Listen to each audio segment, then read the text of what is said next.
CRSA Sprints are here today at Atlanta Legends Race Place. We're talking to a few guys that are going to take on the big half mile here in just a little bit, including Josh Flint, who not only does 305s, of course, you guys know him from 360s as well. He'll be doing some stuff with both of those cars this year. One race under his belt, it was the Penn Can opener for CRSA. He's here for race 2 tonight at Atlanta Legends. Haven't seen you since last year. How we been?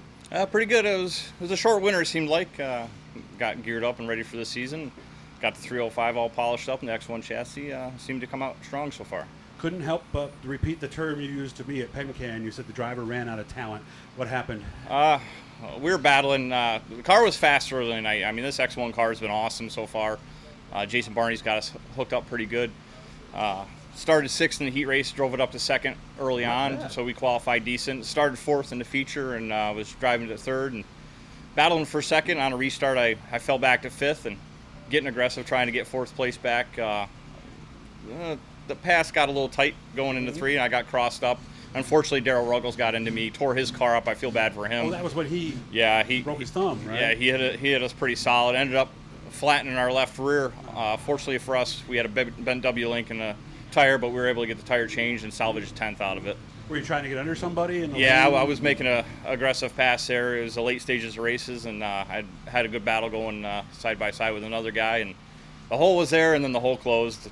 That's racing. So you had to kind of throw it into a shear to slow it down? Yeah, I had to shear the car, and unfortunately, I got a little bit of water down the bottom of the track, and it got sideways, and Ruggles had nowhere to go. I mean, nothing his fault. It was just kind of a racing deal. It was horrible to see one of the guys that follows a full tour with us get a car tore up like that. Yeah, and what he's talking about with the shear, this happens at street stocks, modifieds, everything. You reach a point where you realize you're too fast for the position you're in, and you basically just throw it into a slide to slow it down, right? Yeah, it was more of, got on the brakes, I had to get on the binders hard because, like I said, the hole closed, and when I got in the water, a little bit of the moisture on the track, the car, it just pitched the car hard sideways. I was starting to gather it back up, but we were fighting for position so close with guys, and like I said, Ruggles had nowhere to go and collected us up and unfortunately took him out for the night. Now, in a situation like that, what's the etiquette? Do you go over to Darryl and say, hey, man, I'm sorry, or do you let it go? I'm just curious. It was kind of a racing deal. I mean, obviously, we look out for our fellow drivers. I mean, you have guys, you have rivals where you might not talk to them, but we get along fine. He's one of the front runners, and here, especially here tonight at this track.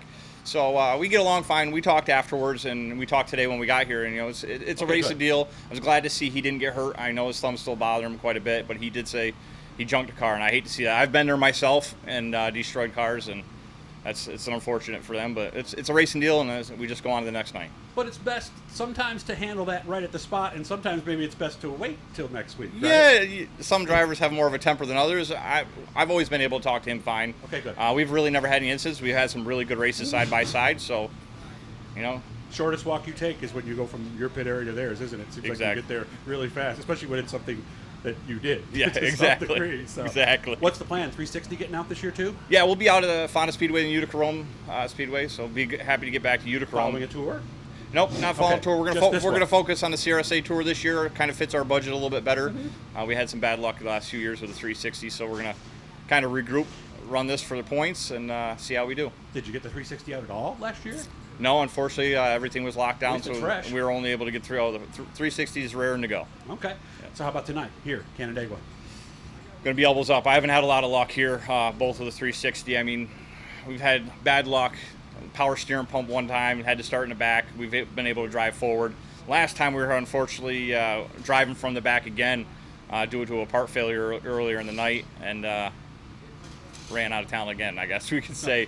Car got around and unfortunately got collected up with another guy and ended our night early, but we're hoping to bounce back. We are fast usually in the heat races. We've won a couple heat races here, so just hopefully everything stays together and we can have a good night. I still remember the first time I heard that. I think it was Dale Plank who used that term. Hey, I'll be the first one to admit it. Ran out of talent, and I was like, what are you talking about? And then I figured it out. Hey, I'm not a superstar. I'll be the first to admit it. I'm not worried about it. Well, we're not professionals, right? No, I mean, you got a job. We get out, maybe 20 times a year at the most?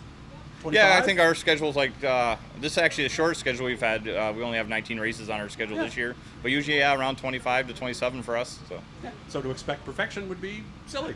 Yeah. Let's be honest. So we try to do our best, though. Hope you have fun tonight, man. Thank Seriously. you. Hit the little blue E down there in the corner. It'll subscribe you. It doesn't cost you any money. It lets you know every time we're talking to somebody cool like Josh. Man, you have fun, and maybe I'll talk to you at the end of the night down that track. Thanks a lot.